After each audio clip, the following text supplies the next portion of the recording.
let's work out what we mean by odds, and let's do it by some examples.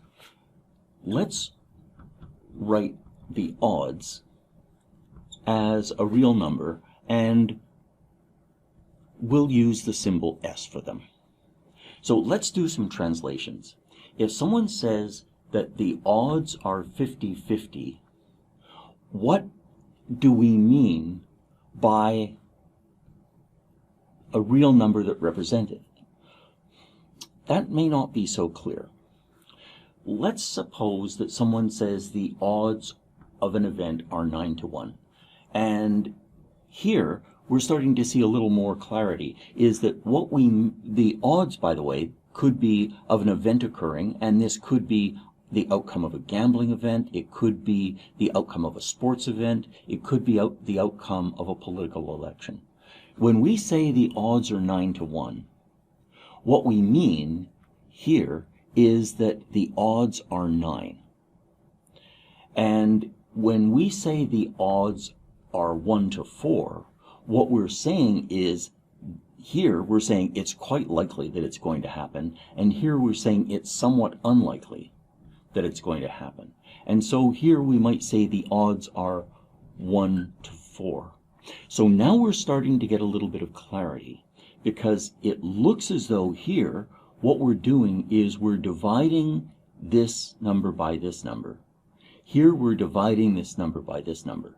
Here we're dividing this number by this number, so I guess that would mean the odds are unity.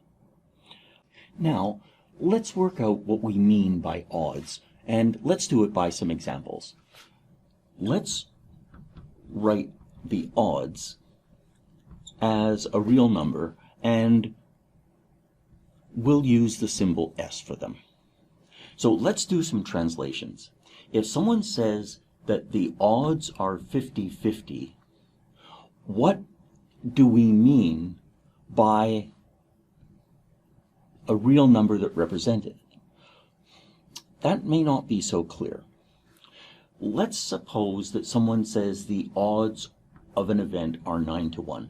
And here we're starting to see a little more clarity, is that the odds, by the way, could be of an event occurring, and this could be the outcome of a gambling event, it could be the outcome of a sports event, it could be the outcome of a political election.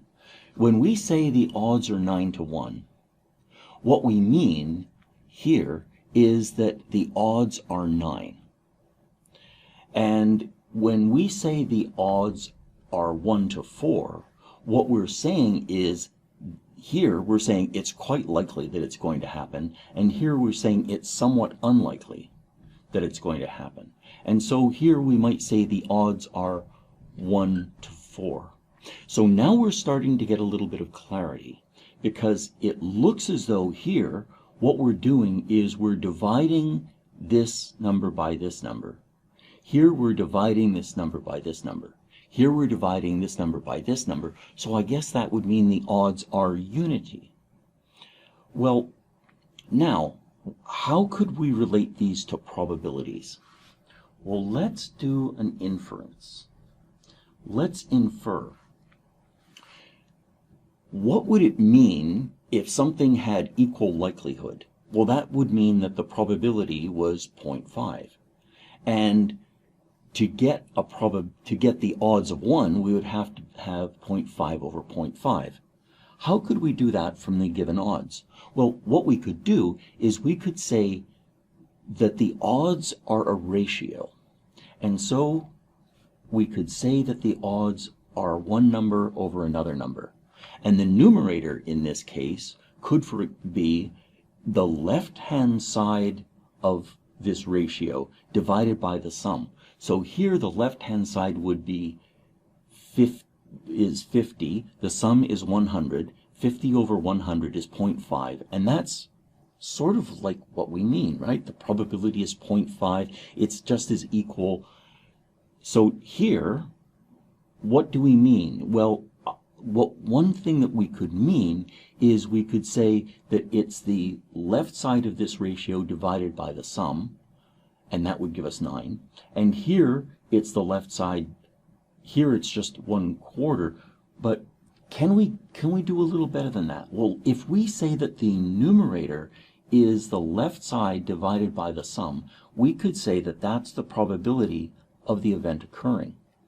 And then what would the denominator be? Well, that would be the right side divided by the sum.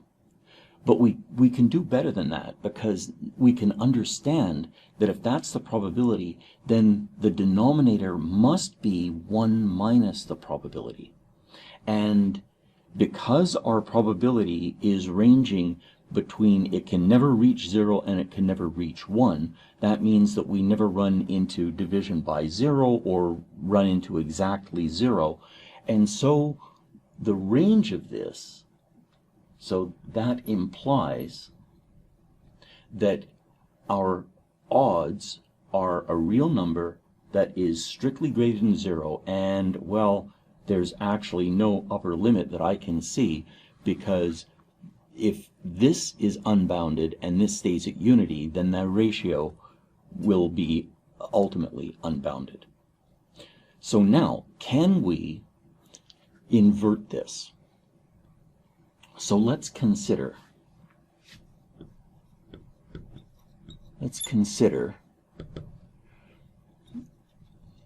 given the odds, find the probability. And what that would amount to is taking this equation and solving for p in terms of s. So how could I do that? Well, let's see. I could say that s equals p over 1 minus p, and then I could multiply both sides by 1 minus p. So that is equivalent to saying that s times 1 minus p equals p. Well, that's getting me somewhere. It's a little closer. Now we'll distribute the multiplication over the addition. So that's equivalent to saying that s minus sp equals p.